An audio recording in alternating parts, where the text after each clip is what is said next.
Good morning. Good morning. Welcome to the What's the Temp podcast. My name is Betina, and I am coming in hot today. Oh, another variation. My name is Jen. I need to check in so I don't check out. Jen, the variations will be endless. I just need you to get okay with that. I know. Okay. I know. As long as we understand. I'm into it. It is not Tuesday.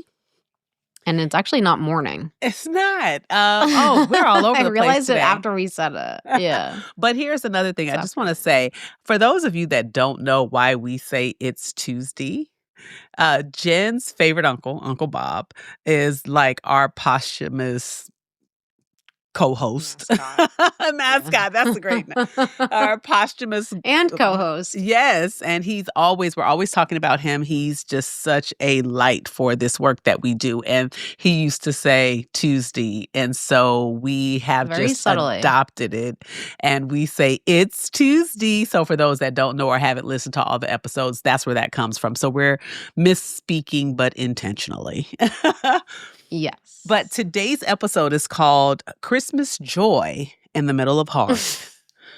Christmas in the joy middle of hard? In the middle of hard, girl. Oh, needed to hear that piece of it. So we love the holidays. Like Jen and I love the holidays. We are the decorating girlies. We are the ones you guys have heard us talk about our Costco reindeer. Remember those conversations? How we were both putting up reindeer in September. By happenstance when we got on the phone. Yes, we're huge. And mine went on the mantelpiece, but they're both from Costco. And so we're into the decorations. We're into the lights. We're into the gatherings. We're just into the intentionality of it all. And we also know that for some, this season is hard. And especially for those that have lost loved ones in this season or experienced some sort of trauma. So we're clear. And we know how hard this can be like to celebrate in spite of someone you lost in this season or some trauma you experienced around this time of the year. But we just want to take a moment and encourage people to not use this season to pay homage to what was or is painful in your life. This week, we're celebrating full out, and life is hard for us too. But we're inviting you to join us, even if you're hurting and even if life isn't perfect. Celebrate. Let's celebrate. Let's celebrate. So let's get into it, Jen. Celebrate. Celebrate is a great word. Yeah. Celebrate. Yeah. So our temp check today is, what's your temperature for letting yourself enjoy the holidays fully? I can't go outdoor because if I say anything cold and Christmassy, it won't sound like it's the same level of warmth that I need as well. Mm-hmm. So I'm going to go with a 375 oven temp. Okay. It's toasty warm. I love Christmas. I decorated this year before Halloween. That's so funny to me. It's getting earlier every year. It was in 2020, the COVID year, everybody decorated early because everybody was really depressed and we all needed some childlike joy. Yeah, so we brought it in early in 2020. So in 2020, I had decorated before my birthday, and my birthday's in September. So this year, I was a little bit more normal the other years, but this year I did it before Halloween. And the reason I got actually not peer pressured, but I guess peer inspired into it by my coworker. And she had sent me a video of her house, and she just had all of these Christmas trees with this warm white light glowing everywhere at nighttime. And then she said in her video to me, she said, I usually have one more tree right here in the front window, but I don't want my neighbors to know that Christmas is starting. And I thought that was the cutest thing in the world. And it just lodged itself in my brain because the way she said Christmas is starting in such a subversive way really appealed to me. And I immediately went and bought 2 7-foot flocked Christmas trees. So 2 trees in addition to my regular tree. Mm-hmm. And then the other statement that she said that really hit me is she said, there's nothing like a clean house and warm white light. Oh, yeah. Yeah. And I was like, boom, done. I want that every day of October, every day of November, and every day of December.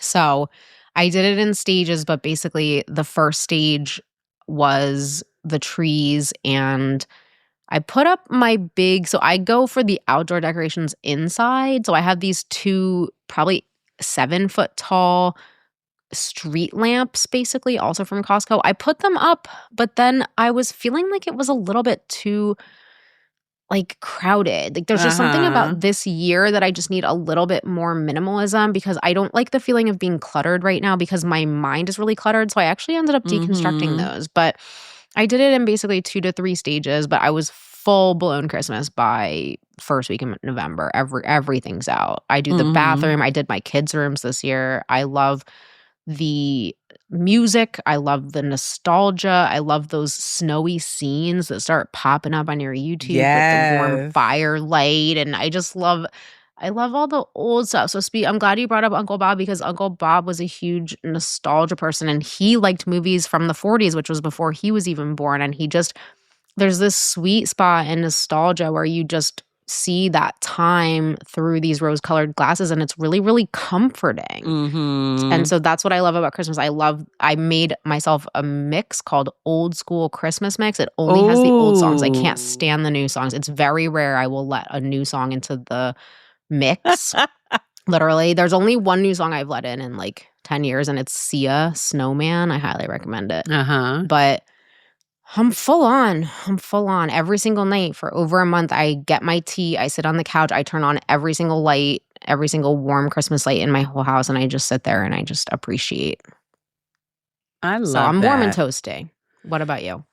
Well, something happened for me last week. So I would say a week ago, I was out at night. It's really cold. It's snowy here.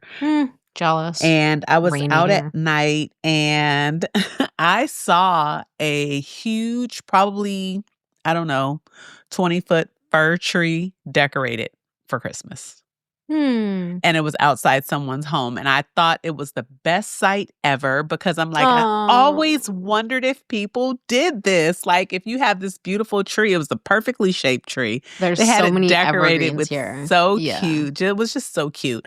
And I'm thinking, I would so be that person, but it's definitely the season. So while I am separated from my family and I am separated from all my amazing Christmas decorations, I am very much in the spirit, if that makes sense. Like, I'm in that space where I'm ready to celebrate. I am full on just embracing the season and just shifting my focus from the things that aren't perfect, from the things that could be painful if you focused on them, to what the season is really about, and just being able to love on the people that you love on, just be intentional. And so my temperature for being prepared to celebrate the holidays fully, I would say it's about a 325. And the reason it's a 325 from my regular 350 is because I'm not decorating per se, but I'm celebrating in my way. And I think it's really cool. I'm loving the place that I'm in. I'm loving the headspace that I'm in.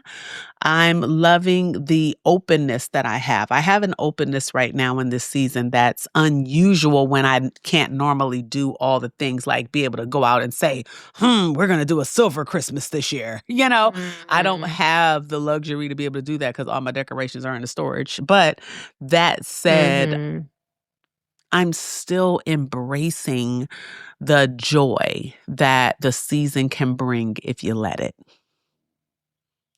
Tell me more. I want to know more. How are you embracing it? How are you getting into the spirit? I am looking over. So I feel like the old me is coming to the surface. So I've always been a person that has been able to just look at things and make very serious declarations and do the work to bring those things to fruition. Like, I'm very much a doer. I'm very active. But I feel that for a time, like the year and a half that I've been away from California, that there was a bit of a mental fog.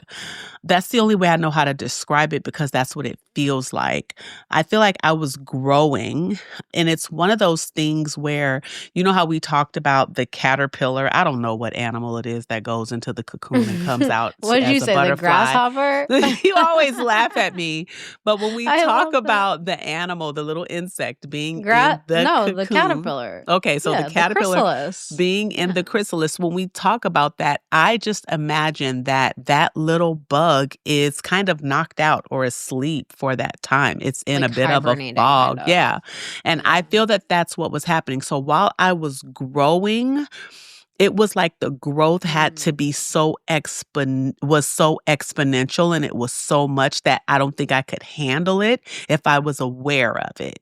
So I was kind of like in a mental fog. So it was like there were parts of me I felt like that have been asleep.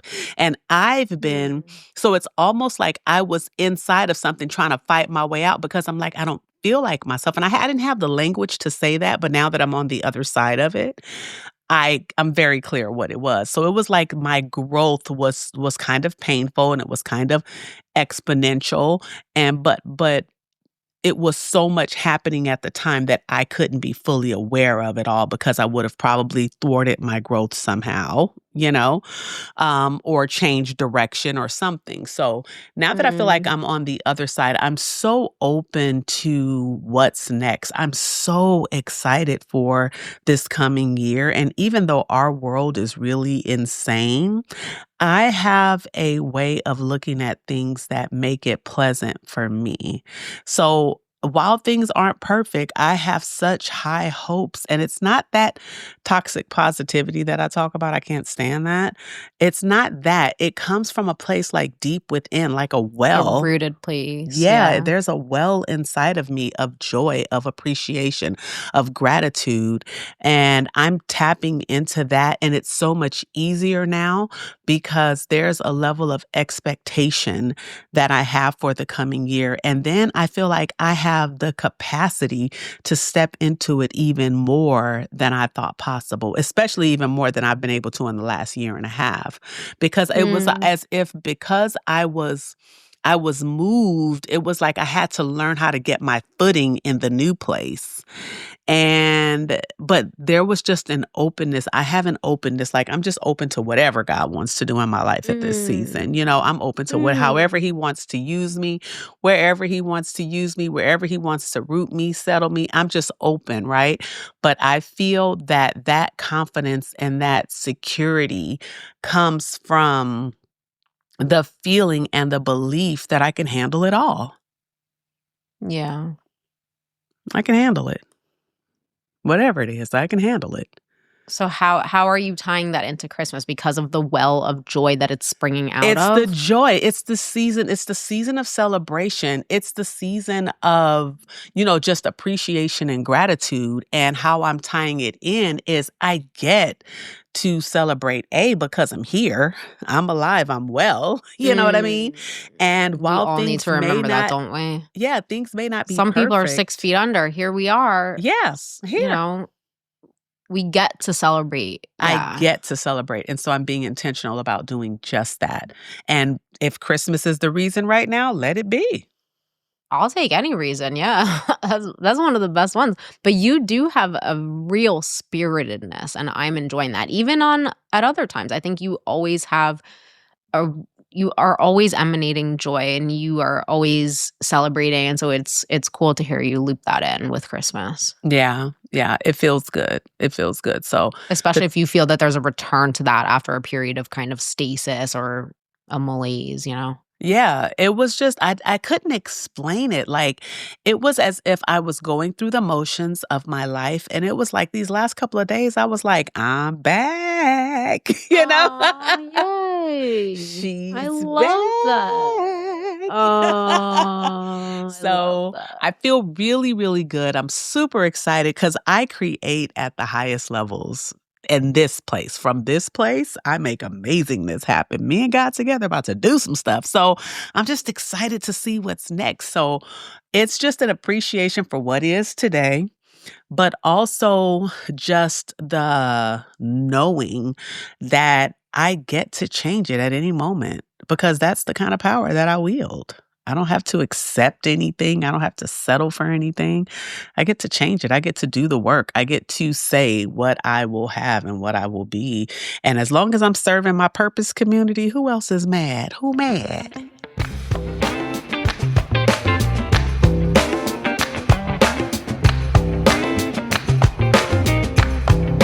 Christmas is coming. Start sending your letters off to Santa. Christmas is coming, yeah. Better be nice if you want your present. Tell all your brothers, sisters, mama and papa too. So let's get into the backstory for today. I'm loving this conversation with you. Today's backstory is learning that joy and hardship coexist, and that the holidays are where we choose to amplify the joy. That's so nice. Yeah. I love that you're bringing the bittersweet into this episode. Because you know what? You know how it is when you're talking to friends and you're hearing that, life is happening for so many people. I just am in this place that I'm not going to be a victim to my life. I'm not going to be a victim to my circumstances or to what family members are experiencing. I'm going to decide where I'm going to put my vision, where I'm going to put my sight, I could choose to be depressed like the next person, but who want to live like that? So I think it is bittersweet. And I have like a family member that doesn't celebrate Christmas anymore because they experienced a trauma probably 10 or 15 years ago. And they don't put up decorations. They've given away all of their Christmas decor and all that stuff. And I think that's heartbreaking because I feel like that is indirectly or unintentionally paying homage to the pain annually. They're throwing out the baby with the bathwater. Absolutely. But maybe that's where they need to be right now because it's just too triggering. Yeah. So I just choose. Maybe they need to be in a vacuum. I just choose to. I'm not gonna let anything I can't go out like that. Not to however someone else needs to celebrate or not. That's them. But for me, I need to have joy. I need to tap into my power. I need to put my focus on the good stuff. Because I always say it's the filter. You guys hear me talking about my filters a lot. I always talk about the filter through which you look at life or circumstances or whatever it is that you're facing. And the filter that I'm using today is joy. I'm using that in this season, the filter of joy. Yeah, it's the season for it. Yeah. How about you? I love that you're mixing bittersweet into this because this is a concept that's been coming up for me a lot that I just keep hearing it. I just surf around listening to random podcasts a lot. And this one that I've been listening to, it's about people who are in midlife. And a lot of the people have experienced an illness or near-death experience. And they're talking about how the way that they live has changed after confronting their own mortality. But then other people are just saying that being in mid or later life, kind of going back to something you mentioned where there's more days behind you than there are ahead of you, gives you a greater appreciation for living. Absolutely. And so these things which on the surface seem like they would be negative or at least have some sadness or heaviness to them are actually things that are uplifting because they are amplifying the experience of living and increasing joy and increasing gratitude and all of those ideas that you were saying before. And then another thing I was listening to was talking about that bittersweet and how bittersweet, they were saying, is actually better than sweet. And the only reason why I can say that I think that that might be true is because, first of all, it feels more grounded in reality. Yeah. People are because struggling. you've experienced some stuff. Yeah, and because I go to meetings where people, every time the holidays come around, are just saying, this is really difficult for me. I'm alone, or I lost my mom at this time, or whatever it is. Just like you were saying, the holidays can be a mixed bag, and I think sometimes it makes people feel left out because they're thinking that everybody is so joyous and everybody's celebrating, and they're just comparing their insides to other people's outsides, and they're idealizing said outside. So that's not even necessarily, just because somebody's drinking at a party and it seems festive does not mean that all is well with them, you know, but it might look that way. So I love that we're doing this both and here, because my life currently is a absolute dumpster fire and there's a lot going on, and there's just a lot of sadness. And it's true that there is a way to, or at least I'm working on there being a way to still grab moments of joy. So I just drove home from the office. You know, I don't like going into the office. And for the last 10 minutes of the trip, I said, you know what? I know that we're going to be recording this Christmas episode, and I love Christmas music, and I'm going to put on a Christmas song. Yes. Because I'm just going to spend 5 minutes in a state of absolute bliss. And so I put on my favorite Christmas song, which is Oh Holy Night. It has so much religious overtones, but for whatever reason, it's like, it just brings me to my knees, that song. It is so beautiful. I've never found the version of it that I like the best. I'm still looking for what's my version, like who's singing it. I got one from Death Row that I want to share with you. Ooh, really? Okay, I'm open to all of them. I love the Mariah Carey one, but it's got a lot going on. And then the Nat King Cole one, it's just not hitting me in the right way. There's a million versions of it. But I put it on and I just sang, and I just had this moment of spiritedness. And for me, Christmas is also about, it's a childlike joy. There's an innocence to it because it feels very hopeful. Like the whole thing is based on the anticipation. So now that we are in December and we're approaching, the feeling of excitement is here. You know, I was excited about it last month too. Now I'm getting a little stressed because now that it is December, it feels like the clock is ticking, and then I get actually anxious about that because the come down from Christmas is so sad. But we're in the anticipation place. We're in the season. 'Tis the season. And I've been focusing on giving this year too. I love that. I've made some different tweaks. I've had little Christmas art projects that I've done. Like I decorated some of my tree art. I have this tree sculpture on the wall. I freaking love that. You shared that. And it's so beautiful. I'll share that with people. I'll send a picture. I took this tree wall art that I have, and I ordered a string of LED lights from Amazon that were made of pine cones and holly berries and sprigs of evergreen, all fake. And they were like $12. And I put them on my little wall art, and it was beautiful. I was actually shocked at my amazing creativity. Yeah.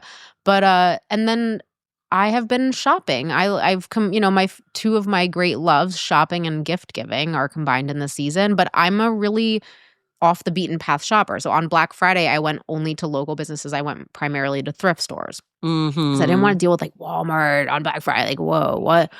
So I went to the town over, and I just went to all these little shops, some of which I'd never been before. I went with Maya. We hit up 5 different stores, and it was really cute. We got a Santa chocolate lollipop. Like, it was an adorable little adventure. And I got a ton of stuff from the children's thrift store because I thrift all my children's clothes and then shop on the credit. So basically, most of my Christmas gifts this year have been free so far, bought them on credit, and I just like keeping my eye out for what I think someone might like, and I'm accumulating them starting in September. So I love kind of switching the focus from shopping for myself to, I got stuff for my nieces over a month ago. Like I that's the piece of the anticipation that I like, is I don't like the rushing towards the, you know, when it's coming up upon Christmas, because that really ruins the spirit. So I'm normally a very last minute person, but with Christmas gifts, I actually start in September. So Black Friday, I'm more or less done. Yeah. So, and then I just love the idea that in a month, these things are going to sit here just sort of stoking my anticipation for a month. And that's a really, really good feeling. That's good. So I'm happy that you tied in just there being a groundedness in this is not a fantasy life. No. It's just that you can also choose to take these delicious moments of joy at any time, and being intentional about that is doing such a service to yourself and the world. And also, speaking of the world, this year I'm also going to do a toy drive. There's a couple of things that I bought that I just decided against, but instead of returning them to Amazon, I'm actually going to go and give them to a toy drive. I decided so that I can create another sort of butterfly effect of there's this one, it's like a mermaid Barbie, and I just cannot wait for some little girl somewhere to open it up. It's going to be like part of my Christmas morning is to think about like where did that thing end up and whose eyes are lighting up opening it. So I'm going to do that. That's so cool. Year. I love how you spread love throughout the world. I feel like I've been my focus is on loving, like sharing love right now. I am checking in on my friends. I am checking in on the people that I'm in relationship with. I'm not doing so much of the shopping. I'm not in the mood for any of that right now. I don't know why. There's just something about being here. Shopping is not the same as in Los Angeles. I don't think I'll ever like it here. Really? It's not the same, honey. I'm used to the Del Amo Mall where everything you want under the sun is there. And there's also the Grove. There are all these little boutique-y shops. Yeah, there's a lot of options when you live in the city. So many options. And it's whatever you wanted. If you're in the mood go for to home Chicago. decor, I Chicago? could do that. It's really or close. Or go to it's Indianapolis. It's close. Like Indianapolis is an hour and a half, and I think Chicago's like 3 hours. So it's really a thing. But I'm not even in the mood to shop. What I want to do this year is I want to share love. Like I want to be intentional about my connections and loving on the people that I'm in relationship with. That's just where I am right now. Because it's what I need. And so here is the thing. I feel like I have enough joy to share. And so even if through a conversation, say I'm checking on someone, it was so funny. I checked on one of my older lady friends, just love her. She's like a mom, a second mom. And I checked on her this morning. And so I just called her and she answered. She said, "What's going on?" Like she ready to fight the world for me, honey. It was so funny. I said, "Nothing. I'm just checking in on you." I call her and her husband, Mr. John. I said, "I'm just checking on you and Mr. John, making sure y'all okay." She was like, "Oh, okay. I thought I was going to have to go to war, honey, because you just usually send a text." I was like, "Nope. I just wanted to hear your voice." But it was so cute to just connect for 3 minutes on a call. You had said you were going to be doing more of that, remember? Yes. And so that intentionality is just showing me, because the thing is, what life would have you focus on are the things that you're missing, are the relationships that were from years ago that kind of fizzled, because someone's business took a different turn and it took them into a different direction, or someone else's business exploded and they don't have time to sit up and have coffee with you on a Saturday, or someone else is having a baby and their social media platforms are taking off. And so they don't have time to just get coffee or lunch like we used to. So it's things like that. That's what I feel like life would have you focus on. And then you always feel the deficit. But if you focused on what is perfect, what is right, what you can put your finger on, I think that's a better place. So my thing is, right now I have enough joy. While my life is not perfect either, as Jen said, it is not perfect, honey. But at the same time, I still, even in light of those circumstances, I still have joy to share. And so I do that. And the more you share, the more it replicates, I feel like, don't you think? I believe it. There's a story in the Bible. It stokes the fires. Like when you share it, it just gets bigger and bigger. The more you pour it out, the more it replenishes. Yes. Yeah. Story in the Bible in 2 Kings 4:1-7 with the woman with the oil. And she was told to pour the oil in until and I mentioned this one in the book, so I'll never forget it. But until she she could pour out the oil and then sell it to pay off her debts. But as long as she had vessels to pour the oil in, the oil would continue to replenish, and it would not stop until she didn't have any more vessels to pour into. So it's exactly what you said. The more you pour it out, the more it replenishes. And so that's what I'm doing right now. That's what's working for me in this season. So I pray that some of you can tap into that, because if you can kind of switch your focus from what you don't want to see, you know how they say what you focus on expands? Yeah. So if you don't want to see the sadness of what happened before, then how about switching the focus from like, yes, that happened, but this moment, how I break that off myself is if I know that if I look too far into the past or too far into the future, it's never good. Like, it's always bleak. Either you get too excited about the future, and I can't risk that. And so I have to stay in the moment. And if I look at the past, it's like, oh, I was dumb. You know what I mean? So I can't look at that. But if I look in the moment, it's like the perfection for me is always found in the moment. If I can look in the moment, have a roof over my head, I have food to eat, I'm not out in the cold, my children are alive, they're okay, my family, you know what I mean? If you can look in the moment, you can see that the perfection is in the present. And when you can appreciate that and just shift your focus to that, I feel like that is an example of what you focus on expanding, because that is where my joy is literally coming from. That's where what it's rooted in, the gratitude of the moment. It's so true. And that's my every single night is trying to get out of my head. So last night when I was hanging out with Maya, I was just noticing I'm having so much trouble focusing. There's so much that's weighing on my head and on my heart, and my brain just feels like it's so full and it's so cloudy. My new therapist was saying that there's this Thich Nhat Hanh thing, where there's this boy with this jar of apple cider and it's all shaken up, but he doesn't want to drink it. But then when he comes back a couple hours later, it's clear like apple juice and he wants it again. Yeah, right now I'm in that shaken up state, so I can't see anything. My head is just a block. Like, I identified with what you said about the chrysalis and how you feel like you're just, underwater or walking through mud or something. And I wasn't experiencing the acuity that I wanted to of the moment, like the sharpness of my little girl's high-pitched voice and just what she was saying. It was almost like I had to be like, wait, what did you say? Like, I was like in a cloud, and I was really not liking that, because I want to be sipping the joyful moments with my beautiful 3-year-old girl. Yeah. But this thing that you're talking about is what I'm trying to do. So each night I'm turning off all the lights, I'm turning on all the Christmas lights, and I'm saying, what are you noticing right now? Are you sipping in the white light? Are you noticing the red berries? Can you put a Christmas song on or just a show on or whatever, but can you just be just in this moment? Because there's a lot in the Christmas moments. Like, I have a Santa that's sitting on top of whatever the thing that goes over the stove is, whose legs drape over the shelf, and he has a jewel on his belt. And that brings me so much joy, because when else do you get to put dolls basically all over the house? Like, Christmas is so lighthearted and so silly, and I just love it. I have the coolest black Santa. Oh, send me a picture. It's the coolest. I'll send you my black Santa. It's funny because I talk about my photos coming up. So all my Christmas tree years have been coming up in my Google photos. And I was like, oh, look at my black Santa on the porch, so cool. But the perfection is in the moment. And if you focus on sharing it, then it's going to continue to be multiplied to you. So let's just put our focus there. And I'm loving that you're taking the moments to appreciate what you're building at home, and what's like you said, the perfection in the moment.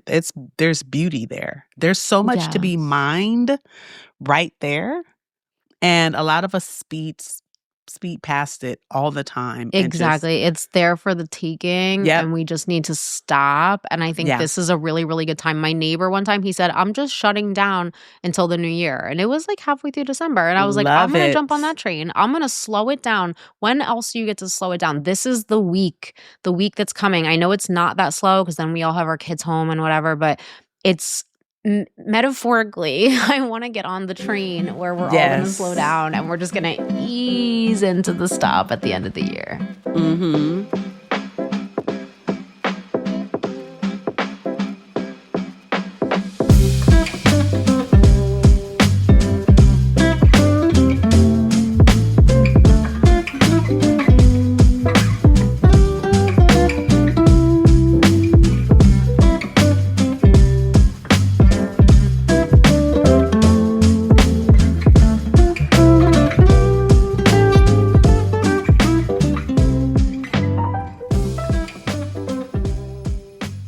So I want to get into our life focus, which is just a continuation of exactly where we are. And it's just recognizing that gathering, decorating, creating moments of beauty is a profound spiritual practice. Honoring that if you're struggling, you especially deserve to experience the warmth and light that this season offers, and choosing to live during the holidays and not just survive them. This is the longest one yet, isn't it? It is. It was even longer than that, and that was me cutting it down. But you led me into it really beautifully. Like, you kept making it seem like cadence-wise, like it was going to end, but then like leaving like a little bit of room for and this. I loved that. You really took me down the garden path. What do you got for that? It's just that what's doing it for me right now is the spiritual practice for me of clearing the way for more of what I want to see in my life. So I purposely shared this, I saved this for this section because I know Jen is going to have a whole hissy fit right here, but I'm cleaning up my 2025 Asana, which is my project management software. And I'm working on my 2026 stuff, which is a few things. It's just a few things, but I feel like in this new headspace, I get to continue with the things that I've started working on in the last year or even before. And I'm excited to do that. But the difference is I want to do it for the first time in a way that's not so planned out. What I think I've gathered in this last year of just being me and being in a space where I'm able to tap into me. Like, one thing about being in LA, you're kind of going with the flow. And the flow of LA is kind of like a go, go, go, because you got to keep up, honey. You got to keep up. And so, but being in the Midwest, you kind of you ever see people put their index and their middle finger on their wrist to kind of check their pulse? I feel like that's what I've been able to do, is just take my temperature, just check my pulse here in the Midwest. And I get to do what I feel like doing. So I was documenting in my software the books that I read in 2025. And I was like, it's so interesting that while it seems to me like my pace was much slower, I still read an average of 25 books. I felt like my pace was much slower, though. I felt like I didn't accomplish as much, but when I looked at 2024, 2023, 22, 21, I still read pretty much the same amount of books, you know? And so it's showing me that even though it feels like I'm at a different pace because of the culture and the climate that I'm living in, I'm still achieving, for me, at a higher level. I'm still consuming and completing at a high level. And so, but I feel like it's coming from a more holistic place. And this is me. I feel like I get the room to really live during the holidays. So what I feel is where I would be so busy, like, oh, let me hurry up and put this stuff together. But I would never sit down and enjoy the holidays. Like, it was about the decor and it was about who's coming over and who gets to see it and all of this stuff. But I never took the time to really enjoy the moment and appreciate everything. I feel like I get to have the both and. I'm getting to that place where I'm going to have the both and, where I can have the decor, but then I can sit and take time to appreciate the decor. Yeah. You know, or well, you're starting with the appreciation. Yeah, I'm starting where I am. Yeah. I love that. So yeah, living during the holidays and not just surviving them. That's the key for me right now. Yeah, even if it's just moment to moment, I'm going to grab this moment. I'm going to inhabit this feeling, because the feeling of Christmas is just unapologetically festive. It's just in your face festive. But there's a lot of ways you can pretty easily step into that. So for the past probably over a month, we've just been putting Christmas music on. And Christmas music, I will tell you, I mean, the hits just don't stop. They don't. Are there 100 of them? Like, how many just top 40s are there that are Christmas related? You could go on and on and on. You could put on a 5-hour list and you'd recognize every song and they're all good. That might be overselling it. But it's something like that. You know, it's a lot. It's a lot of songs that are Christmas and that are good, and they've just accumulated over the decades. It's amazing. Do you have the Silent Night Temptations on your list? No, but I'll be open to that. I have an Al Green Christmas that I'm fond of. Okay. It's pretty low key, but I am fond of it. Okay, so the Temptations, which one is Silent it? Night. Right. Silent Night. Okay. Let me write that down. Yeah, you got to get that on there. Okay. Yeah, give me some things. So let's put the recs out there. So first of all, do you have additional Christmas songs you want me to check out?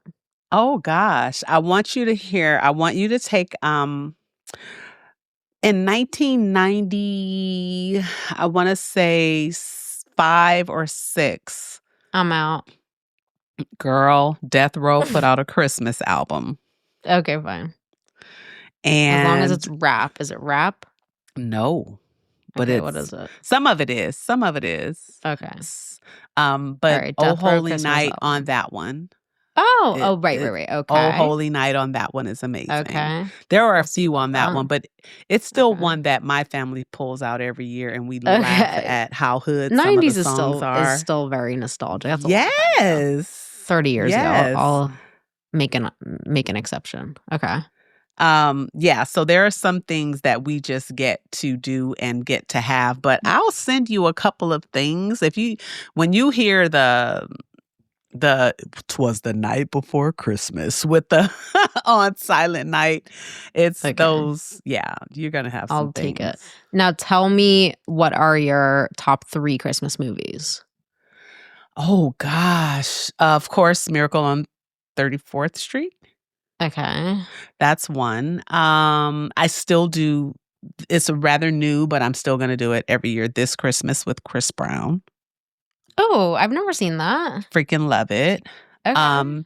And then I would say my third This Christmas, Chris Brown. Is actually, I'm a Peanuts fan. So Charlie Brown Christmas. Okay.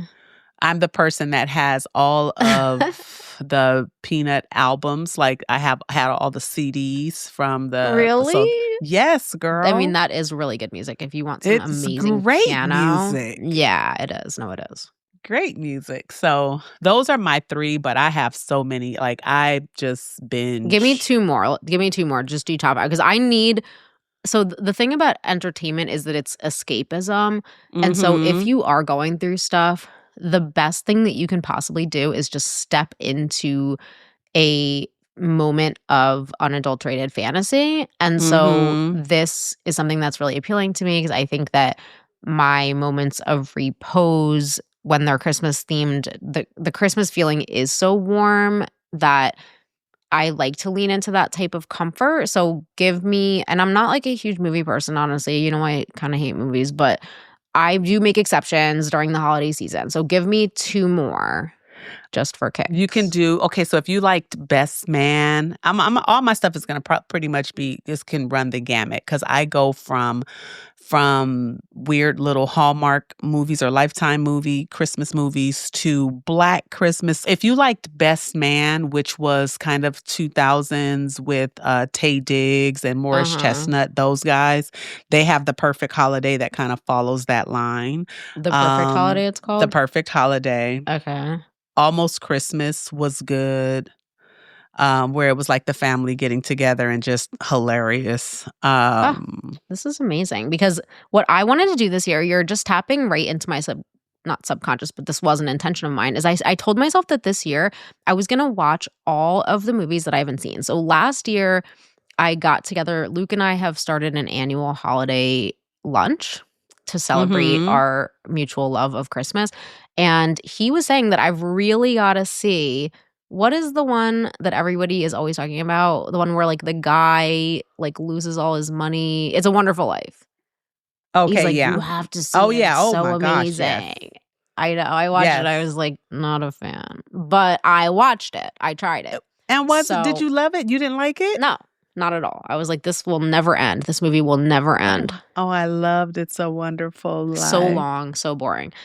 But anyway, I got the idea because then also I think he had suggested a couple more. I think I did end up watching Miracle on 34th Street. So I decided this year I'm going to open in the spirit of openness. I'm going to try some of the ones I've never seen. So I've never seen National Lampoon's Christmas Vacation because I just don't find it funny. Like my company, my office has watched it every year. So when I was still working in the office, it was like always on and I was just like, ugh. But I think I'm just going to open myself to it. Like just keep an open mind. So I'm going to try a few others. So I'm going to add some of the ones from your list.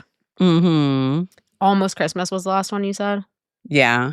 Okay. And I feel like The Preacher's Wife. I don't know if you saw The Preacher's Wife, but it was I saw the preview of it, but I never saw it.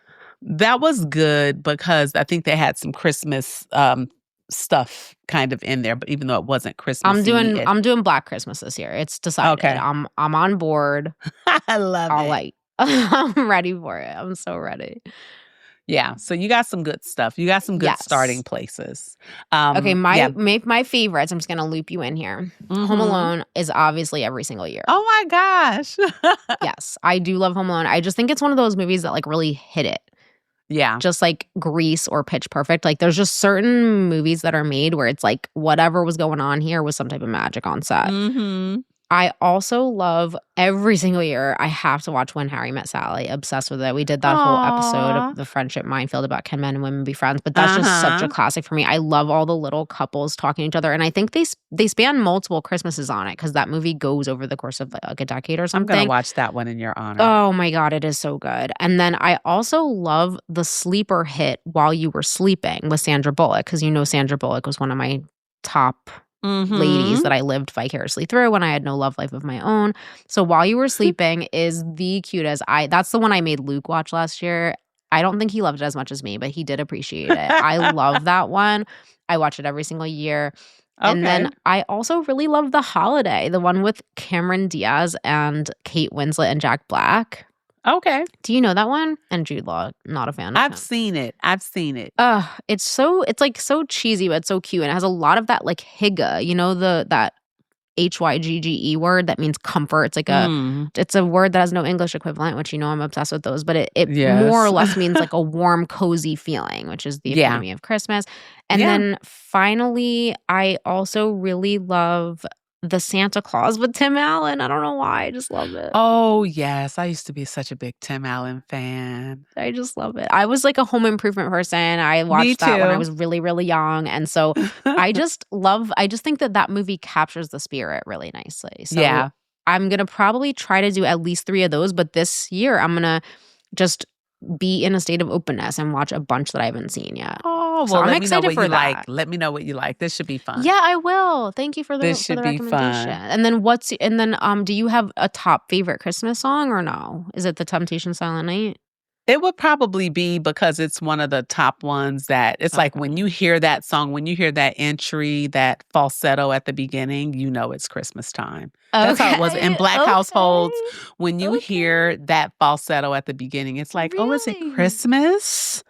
Is it already Christmas? Like that's your first clue that it's Christmas when you hear that falsetto. Oh, speaking of Black households, so today I had to go into the office and it was my boss's birthday is next week and then my colleague's birthday, who's also on my team, is today. So me and my other coworker decided to do a little birthday celebration and she got these crumble cookies for them. And I was like, we're not doing regular happy birthday, but we will do one of the Black happy birthdays. So there's 2 Black happy birthdays. There's the one that you do, which is like, I want to say happy birthday. That's like the Black community's song. But then there's also the Stevie Wonder song, you know the one.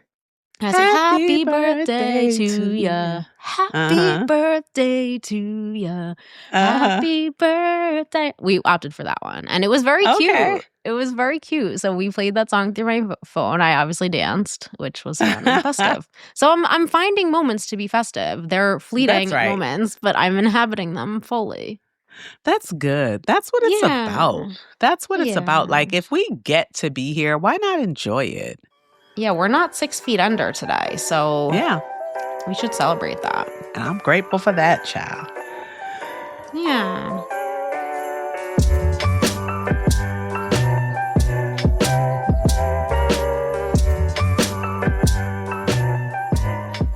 Let's get into these recipes. And today I want to do, it's called Gather Around This, something that brings people together. And so I'm going to do light and warmth, something that feels like the season tastes.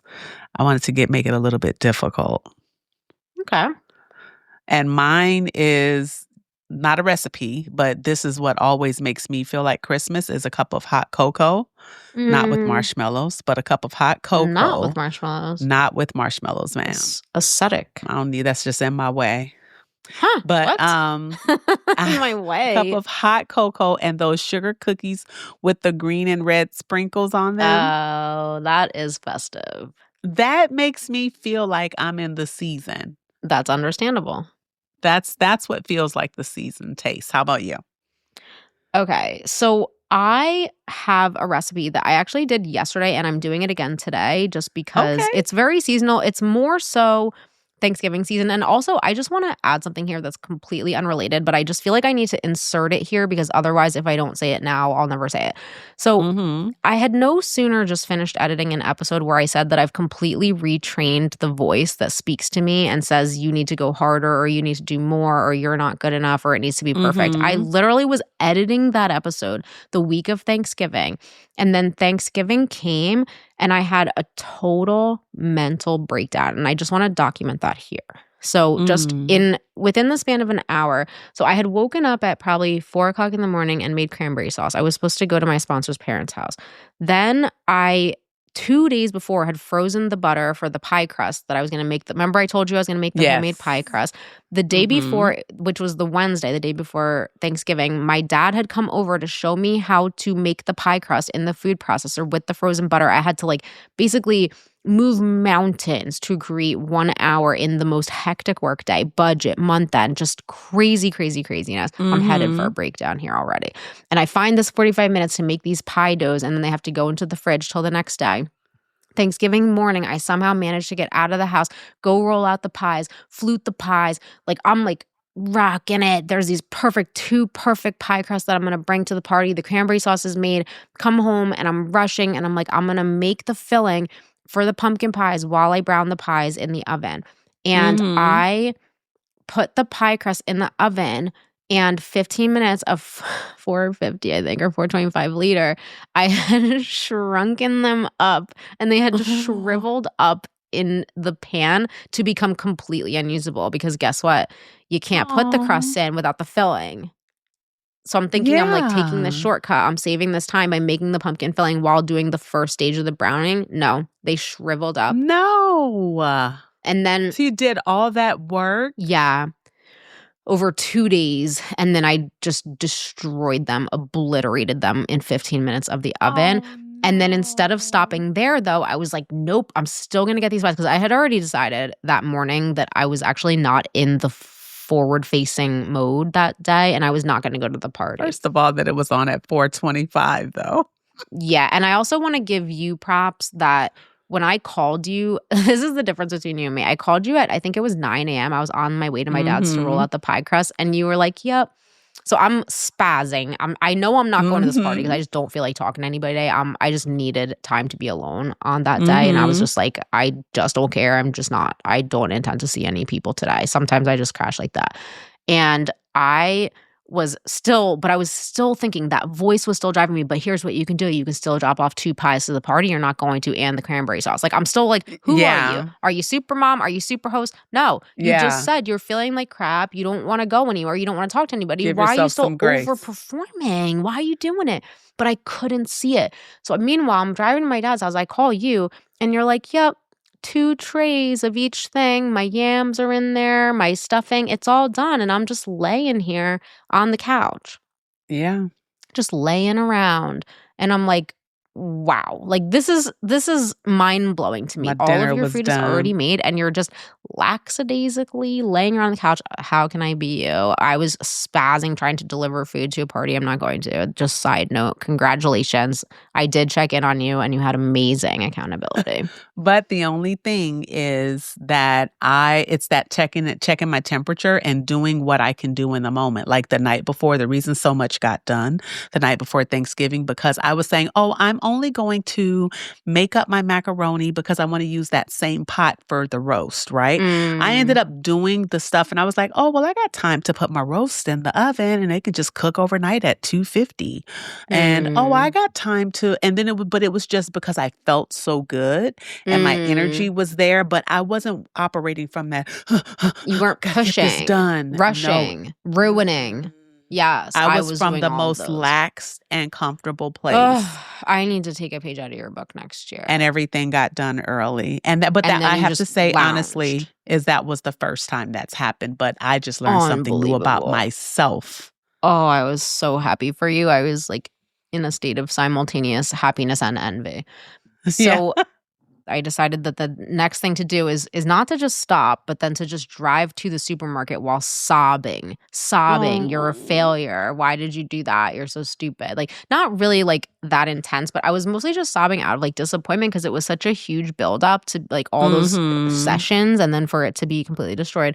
Found the pie crust, got the pie crust. Pie crust was too shallow. Ended up with 4 different pumpkin pies in shallow things. Ended up throwing 2 in the garbage. Ended up baking 2. Like, and then I'm still going. I still can't stop. Then I'm like, Brussels sprouts. I need Brussels sprouts. I'm throwing the Brussels sprouts in the oven. Then all of a sudden, this is just an example of how I have so much work to do. That's why I'm saying this, because I was listening to myself say I've totally retrained that voice that you need to be productive and do it all. And then there was no actual voice, but all of my actions were saying otherwise. Then I went to go clean the backyard. Why are you cleaning the backyard? It's freezing cold. Why are you doing that? Why are you arranging your kids' toys in their playhouse? Yeah. Come back in. Brussels sprouts burned to a crisp. Like, and I still didn't stop. Then I decided I really need to clean under the bed.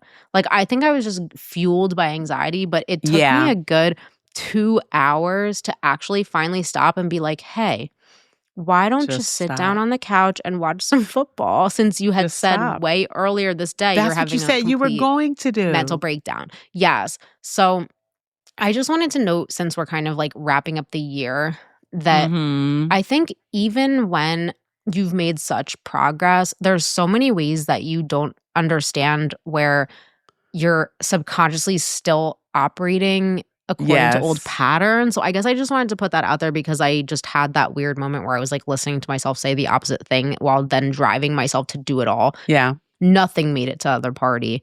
I destroyed everything I touched, and it still took me 2 hours to stop. So anyway, that's just me, just being imperfect. Growth isn't linear. Yeah, no. So anyway, that was like a super long segue. But here's the thing that I love. So I do not eat pork as a general rule, but I do eat it once a year. And that once a year is Thanksgiving. Okay. I don't buy it, but somebody always ends up with a ton of extra. And remember how my value of not wasting food is higher than my value of anti-industrial farming or factory farming. So I have this dish.